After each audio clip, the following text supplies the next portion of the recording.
Welcome to Man Does Tech, where I solve the problems you didn't even know you had. In this video, I will explain how to jump-start your Cadillac CTS.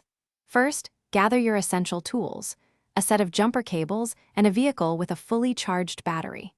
Safety is paramount, so ensure both cars are completely turned off before you begin. It's also a good idea to put on safety glasses and gloves to protect yourself from any potential hazards.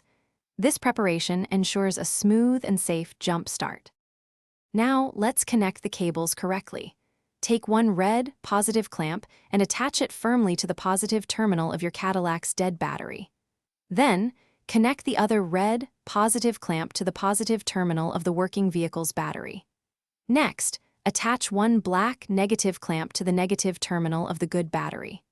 Finally, connect the remaining black clamp to an unpainted metal surface on your Cadillac, away from the battery.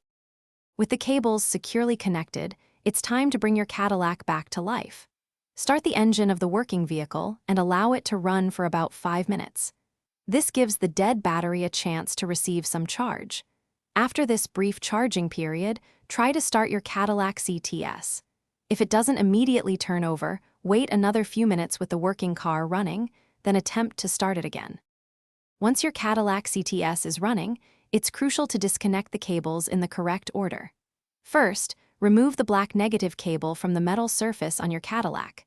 Next, disconnect the black negative cable from the working car's battery. Then, remove the red positive cable from the working car's battery. Finally, disconnect the red positive cable from your Cadillac's battery. Drive your car for at least 20 minutes to ensure the battery fully recharges. Thanks for watching. If you found this helpful, don't forget to like and subscribe.